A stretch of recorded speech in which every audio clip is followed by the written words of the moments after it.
And if anybody wants to move up, come on up. Kind of lonely at the top. And should we turn the middle lights on? Overhead? I think I'm okay. I'm afraid it might create glare. Before I begin, of course, I want to express my gratitude to my teachers, Kim, Suzanne, this Sangha, Flint, Norman Fisher.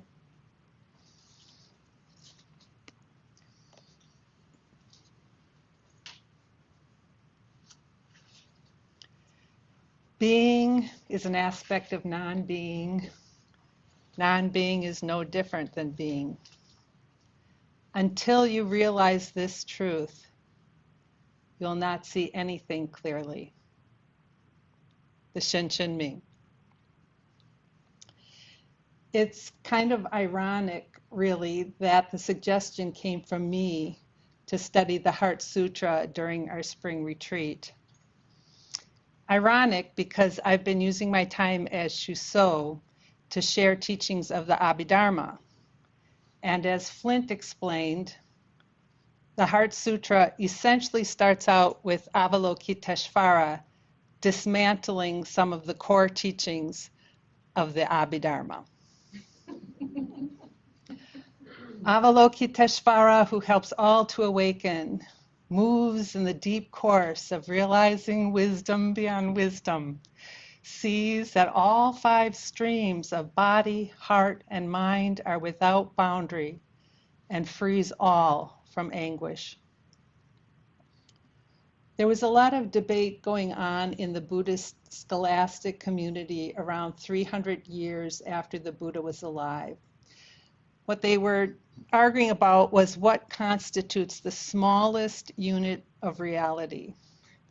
There was agreement generally that there was no self, but there was still an ongoing discussion about the idea that there had to be some elemental phenomena that was real. Kind of like in physics, you know, they keep looking for the small. They were looking for some solid self-contained unit that would be akin to the building blocks of reality. And the Abhidharmists came up with the idea that the 5 skandhas, form, feeling, perception, formations, and consciousness, were those building blocks. I believe those were solid, those were real. We could rely on those. But then along comes Avalokiteshvara, who blew that idea right out of the water. No, Avalokiteshvara says, not even the 5 skandhas hold any weight. Nothing is solid and real in the way we think it is. Not our minds, our bodies, not ignorance, not death, not suffering, not cessation of suffering, not path, not even wisdom and attainment. Everything is empty. Even emptiness is empty. Not everyone back then or now, upon hearing this, feels relieved of anguish. In fact, I think most people are probably frightened by the concept of emptiness. It sounds like Avalokiteshvara is preaching nihilism. If everything is empty, even the path, what is the point of this life? Kim gave us one historical account of the origins of the Heart Sutra. I'd like to share another, albeit one that is a bit more fantastical. According to the Theravada tradition, when the Buddha first expounded the Abhidharma, which is sometimes described as the way things appear to the mind of the Buddha, i.e., the true and complete understanding of reality. The very first person he entrusted this body of knowledge with was his deceased mother, Maya. As most of you probably know, the Buddha's mother died 7 days after his birth. He was raised by her sister, Maha Pajapati. According to Theravada's suttas, after her death, Maya was reborn as a deva in the Tavatsama heaven, the highest heaven that still had direct contact with humanity. The Buddha visited her there during the 7th rainy season after his enlightenment and transmitted the complete Abhidharma to her out of gratitude to her for giving him life. The Abhidharma in its entirety was too complicated to impart to a mere human. However, the Buddha did pop down to earth for a short time every day during that rainy season to give Shariputra a brief summary of the Abhidharma. So essentially, Shariputra was working with cliff notes.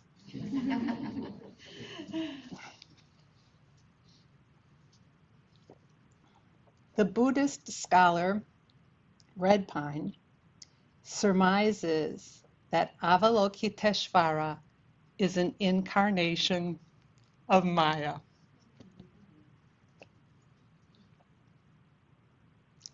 Maya returns to the world of samsara as the Bodhisattva Avalokiteshvara to illuminate the true understanding of the Abhidharma that had been somewhat misconstrued by intellectuals like Shariputra. Yes, Shariputra Avalokiteshvara explains, even the skandhas are empty. As you can tell, I find it quite moving. This notion that the Buddha chose Maya, the woman who gave birth to him, and by doing so, lost her own life. That he chose her as the one he entrusted the Abhidharma with. And I think it is only fitting that it is her incarnation as Avalokiteshvara, sometimes known as Kuan Yin, who frees humanity from anguish by imparting the teachings of the Heart Sutra. Perhaps this origin story about the Heart Sutra has something to do with why the Heart Sutra is regarded as the mother of all Buddhas. And it depends where you put the emphasis on that phrase. The mother of all Buddhas or the mother of all Buddhas. But either way it works. So again, perhaps this story has something to do with why the Heart Sutra is regarded as the mother of all Buddhas. The Heart Sutra is sometimes called the womb out of which all Buddhas are born. That's quite an honorific for this sutra to be thought of as the mother of all Buddhas. And that's why we venerate the Heart Sutra, Prajna Paramita, at the end of every service, when we dedicate our practice to all Buddhas throughout space and time, all honored ones, Bodhisattvas, Mahasattvas. We conclude with wisdom beyond wisdom, Maha Prajna Paramita. Of course, I'm drawn to this version of the origins of the Heart Sutra because of my personal experience of being separated from my child by death.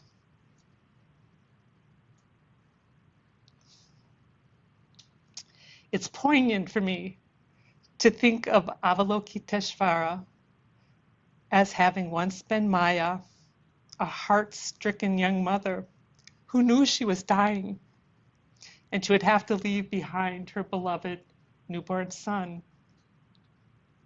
Who better to understand the pain of separation and loss?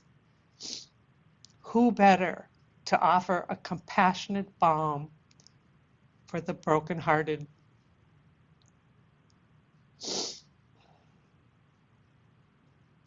Having been entrusted with the true understanding of reality by the Buddha himself, having carried the Tathagata in her womb, literally embodying him and birthing him, the ultimate human experience of interdependent co-arising.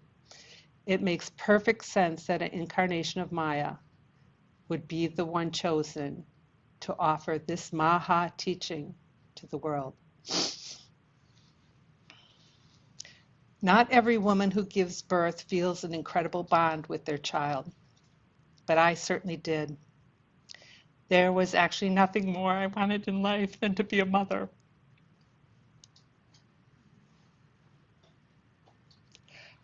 When the midwife lifted Hannah from my body and placed her in my arms, I looked into her eyes, and I felt as though I was seeing the face I had known, the face of one I had known for all time. A deep feeling of recognition left from my heart. I loved being Hannah's mom. I loved raising all three of my girls. I felt like my truest self when I was caring for them.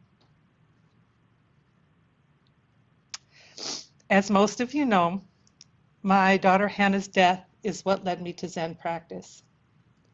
Her death was an aberration, like being struck by lightning on a perfectly clear day. Such a shocking freak accident.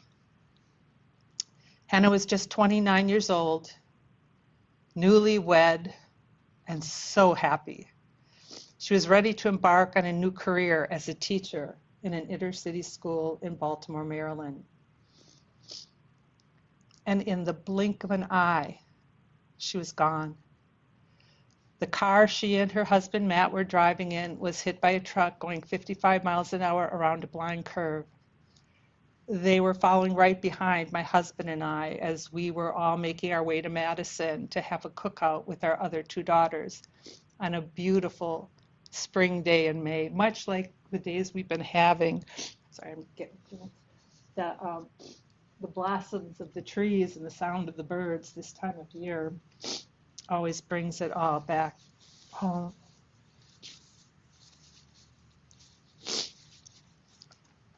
All that unfolded that day from the moment I heard the sound of the crash behind us still feels utterly surreal at times. And yet at other times it feels completely real. So real, in fact, that my body, heart, and mind can sometimes feel the full horror of it in just a flash.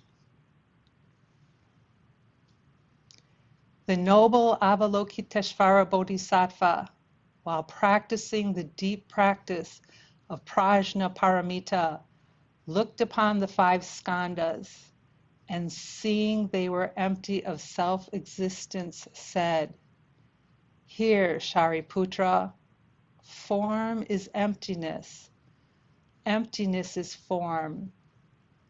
Form is not separate from emptiness. Emptiness is not separate from form. Whatever is form is emptiness. Whatever is emptiness is form. The same holds for sensation and perception, memory and consciousness."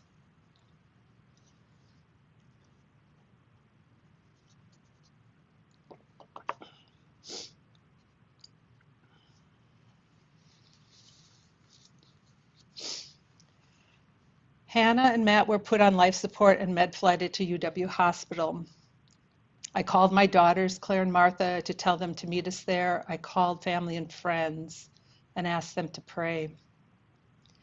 It was chaotic at the hospital. Scott and I were ushered to a room where police officers came to ask us for details about the accident. I was horrified, dumbstruck, speechless. Were these police officers really expecting me to recount what I had heard happen behind me when my daughter had been killed? In my heart, I already knew Hannah had died, even though she had been put on life support.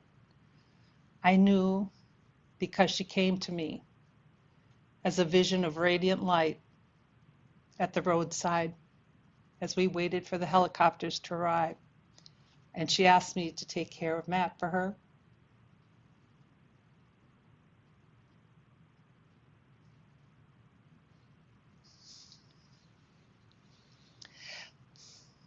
My husband Scott stepped out of the room with the officers.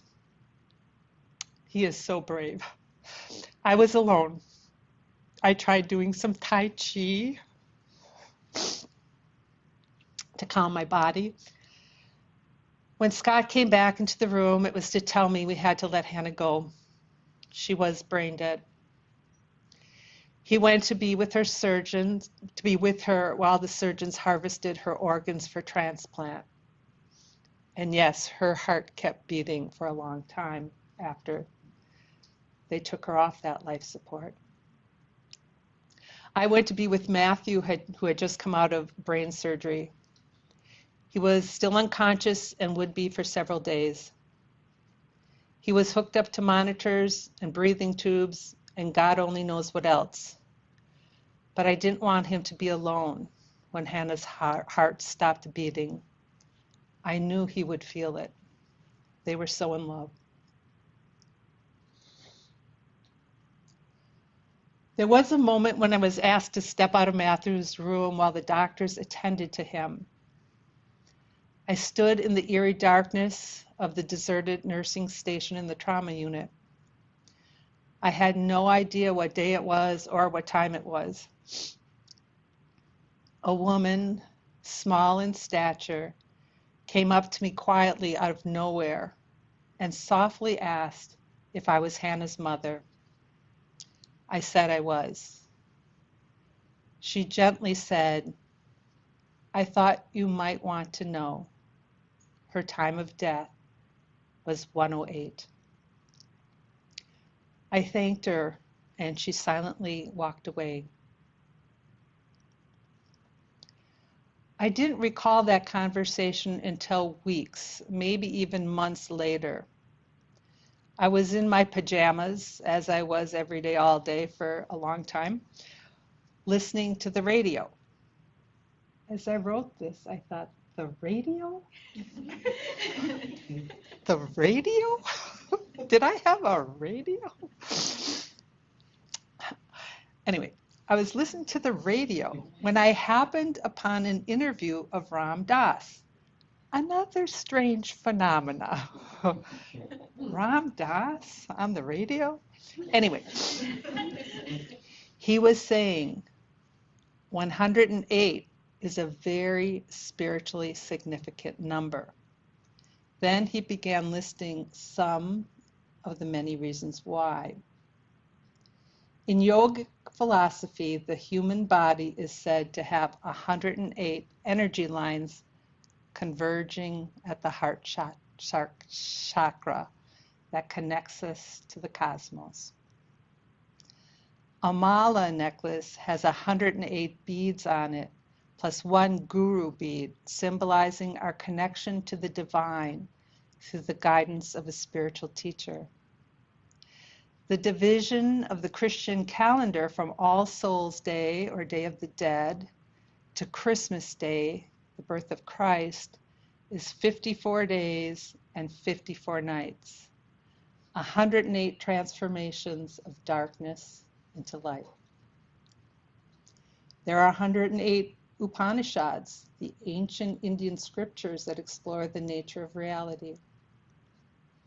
In Buddhism, the number 108 symbolizes spiritual completion. It is said that there are 108 dharma gates one passes through on the path to enlightenment. Suddenly I remembered the woman in the trauma unit. I got up slowly from the couch and went to the drawer where I had put the envelope that contained the death certificates of Hannah that we had ordered. I had never had the courage to look at them. I couldn't face the reality of a death certificate. But I pulled it out to see if my memory had served me correctly. And yes, there it was, time of death, 108. I felt strangely comforted. Something stirred in my heart. It was only a few weeks or a few months later that I found my way here to a fall retreat entitled Facing Our Dying. Flint gave a talk about the death of the San Francisco Zen abbot, Steve Stuckey. Flint kept doing that thing where he reads things forwards and then backwards, or the first part last and the last part first. And he talked about something called a Han. I don't think we actually had one then. He told us that, I think he probably had a picture of one on the screen from San Francisco Zen Center. And he told us that inscribed on it was, "Great is the matter of birth and death. All is impermanent, quickly passing. Awake, awake. Don't waste this life." The Han, that which was struck with the mallet to call the monks to practice. The Han. In my head, I spelled it forwards and backwards. H-A-N-N-A-H. Hannah.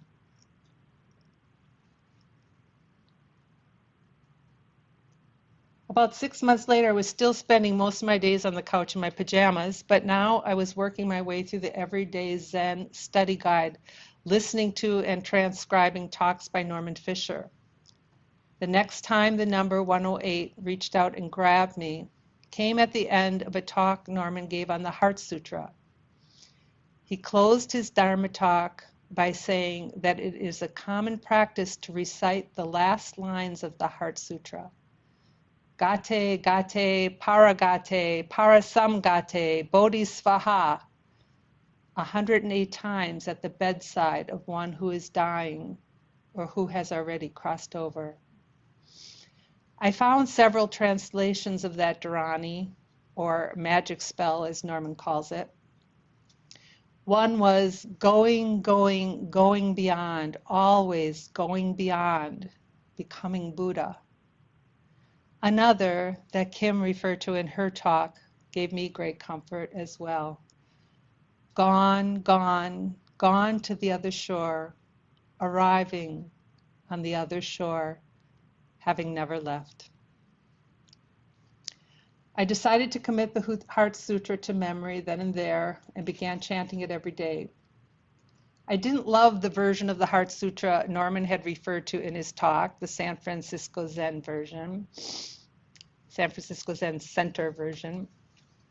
All that talk about no eyes, no ears, no nose, no mouth, no body, no mind, it frightened me. But I came across the version by Kaz Tanahashi and Joan Halifax and found it more palatable. I liked the idea of boundlessness.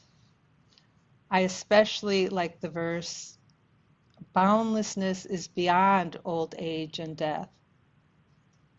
It is beyond the end of old age and death." Hearing that, a knot I didn't know I had in my head and in my heart became untied. Those few simple words took me to a place of expansiveness that included everything, everywhere, always.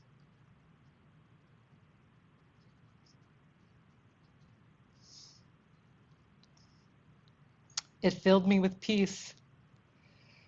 Over time, chanting the Heart Sutra daily, I began to experience spontaneous and brief moments of resting in the truth of boundlessness and non-separation. It was a felt experience in my being, not just a concept in my head.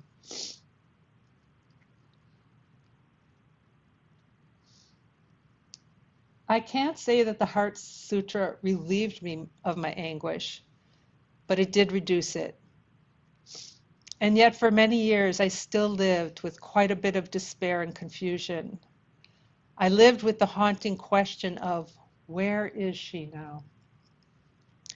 I lived with shattered hopes and dreams, a broken family, an aching heart. Plenty of people wanted to tell me I needed to just let go, let Hannah go, accept that she's gone, find closure. But besides having found the Heart Sutra, I had found the Shinshin Ming.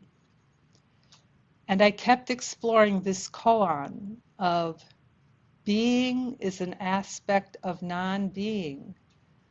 Non-being is no different than being. It was always there with me, alive in my heart, as was Hannah. And now I was on the path, and I was practicing, like Avalokiteshvara, deeply practicing.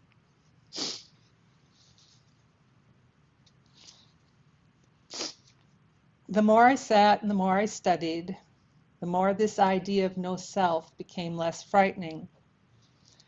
As you know, I discovered the teachings of the Abhidharma, and despite the limited perspective of some of the early Abhidharmists, the teachings about the 8 levels of consciousness, about Manas and Shenpa that we studied at the winter retreat and over the past few months, and understanding the experience of my small self in terms of the skandhas, had a way of relaxing my fixed views about who I was, or who anyone, including Hannah, was, for that matter. Am I form? This body is constantly changing. It is not me. Am I my feelings, sensations, perceptions? As we discovered at the winter retreat and hopefully learned from Penma Chodron and the 3 difficult practices, our perceptions are so very limited and distorted. Our likes and dislikes, our fears, our Shempa are nothing but reactivity that take us further from our true self. Our memories, the word Red Pine uses instead of formations, are also fleeting dreams based on past experiences that are biased by our perspective and embellished by our imaginations, as are all our projections and worries. What good would come of trying to make any of these aspects of myself permanent? What good comes of clinging to my body, my feelings, my thoughts, perceptions, and opinions? Our body needs to grow and change if we are to develop from a child to an adult. Clinging to past memories keeps us from experiencing the present. Chasing hopes and dreams in an attempt to achieve some kind of lasting happiness usually leads to disappointment, feelings of failure, shame and blame, control and manipulation. Holding on to difficult feelings, insisting they are real, and defending our right to have them only causes us to suffer and those around us to suffer. Creating strong opinions about everything and convincing ourselves they're the truth predictably ends up putting a wedge between us and others, leading to hurt and aggression. Seeing through the skandhas allows us to loosen our grip on them, or loosen their grip on us. Either way, seeing through the skandhas makes us more open and vulnerable. But it puts us in contact with life as it is, the only teacher, compassion's way. It seems to me the Buddha gave the Abhidharma to a mother who was separated from her child through death, because the anguish of that is the anguish inherent in human life. It's built into life that everyone we love is going to die. Everything we love, we are going to lose. Suffering is unavoidable, but it's also our path. Our suffering is often what breaks through our ignorance and awakens us to our true nature. As Norman Fisher says in his book, Trainings in Compassion, If you want to understand suffering, learn to love. If you want to love, face suffering.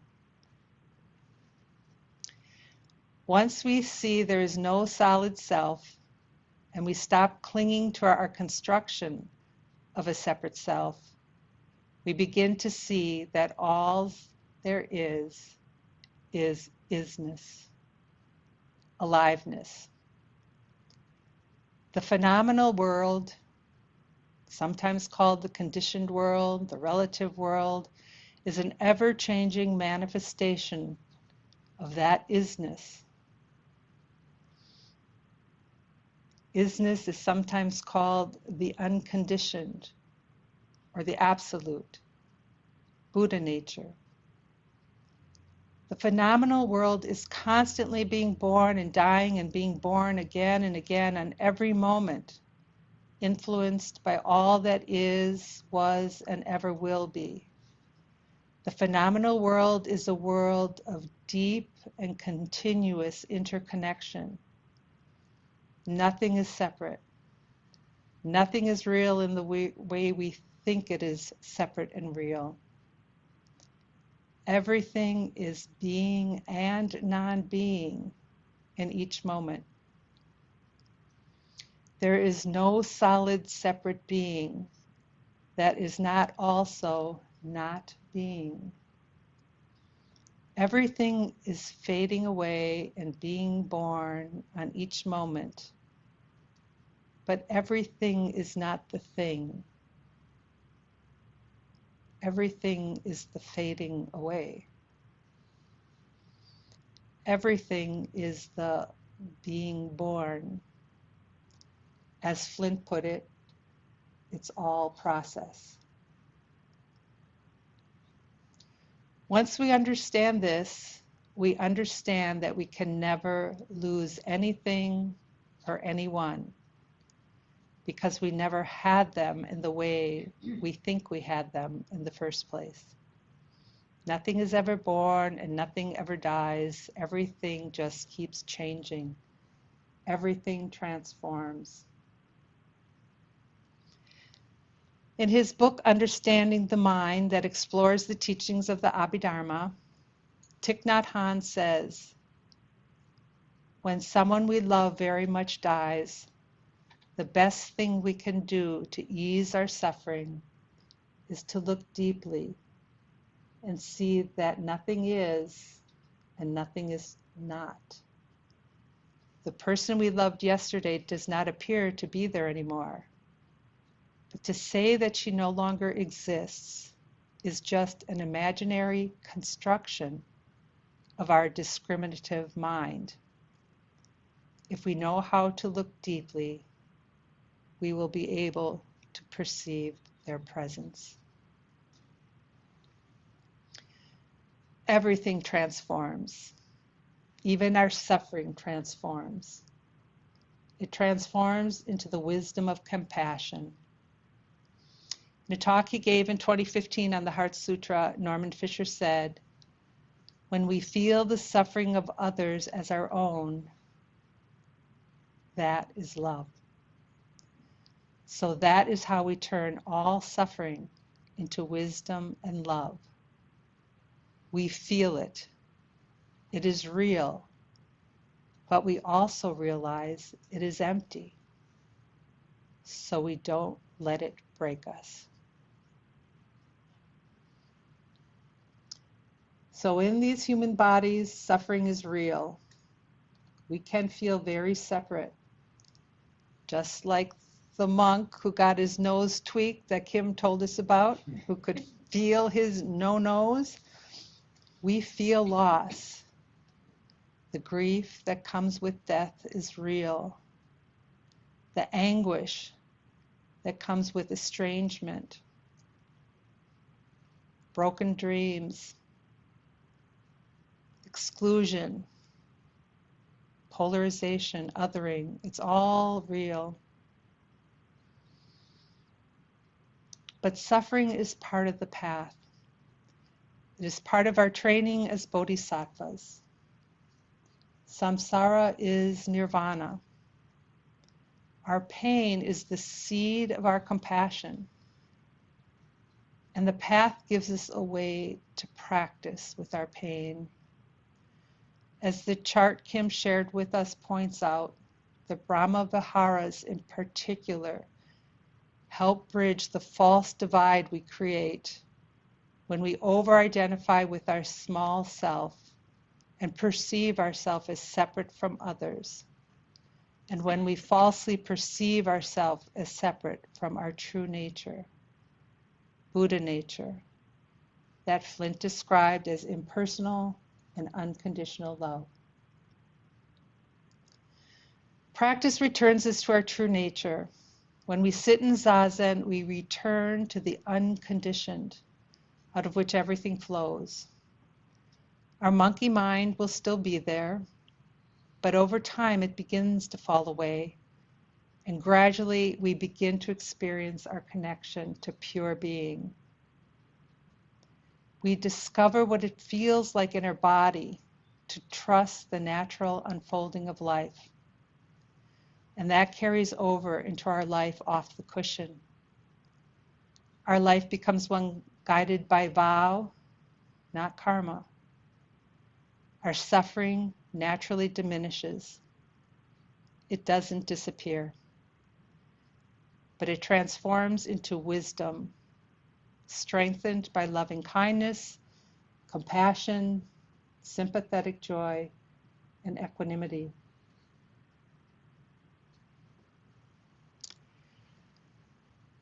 I'd like to end with something I wrote a number of years ago after studying Dogen's Uji, or For the Time Being, that I think relates to this idea of emptiness. But before I do, I want to say that I want all of you to know I don't think my life is any more tragic than any of yours. I don't think my loss is any greater than any of yours. All of our lives have been touched by deep loss, sadness, disappointment, fear. And I also know that each one of you in this room, like me, knows we're all incredibly privileged. We have not come close to living the kind of ongoing suffering people are living in parts of this world that are war-torn and violent, and there's famine and oppression. And yet it is important for each of us to acknowledge our own suffering, to let it break our hearts open so we can hold the suffering of the world, just like Avalokiteshvara.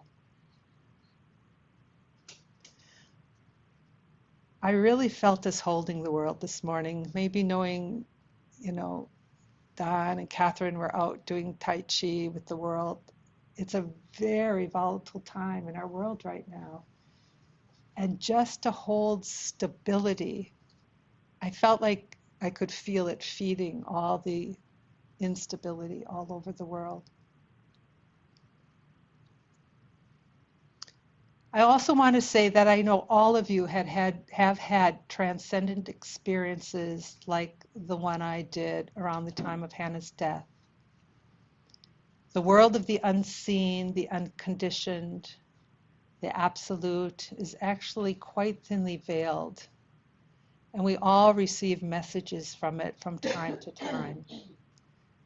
We might call it inspiration or guidance from that realm, but we get messages that point us in the direction we need to follow, or messages that affirm we are on the right path, or give us comfort and courage to go on when we feel lost or confused or just plain worn out and want to give up. Perhaps sometime later today, when we step out of noble silence, You might want to share with someone a heart-piercing experience you have had in your life that changed you, or a transcendent one. I know I would love to be on the receiving end of that conversation.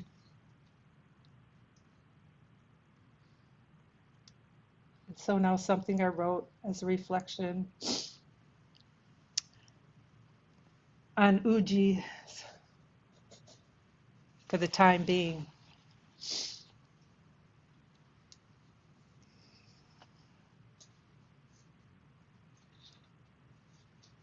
I'm going to just have to cry for a minute.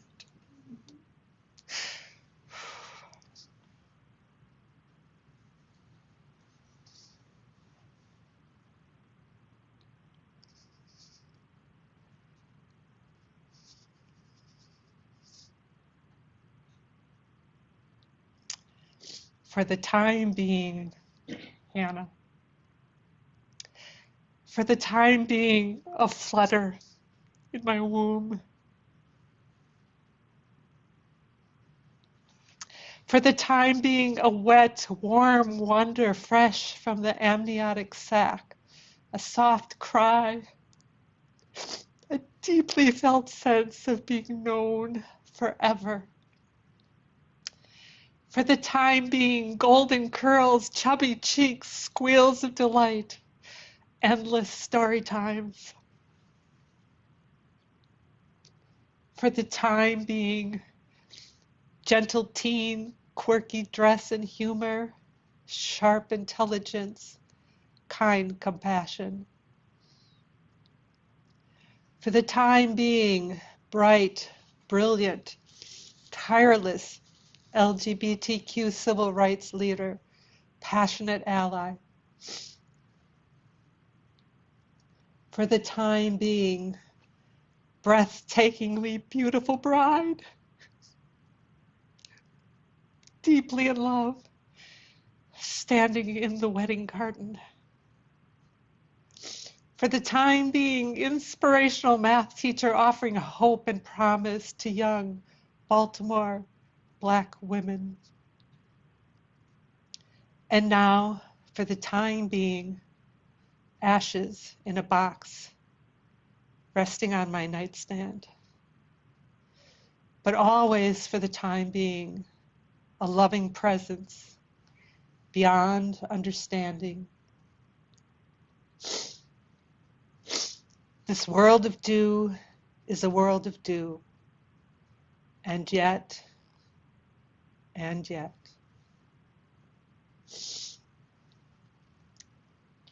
being is an aspect of non-being. Non-being is no different than being. Until you realize this truth, you will not see anything clearly.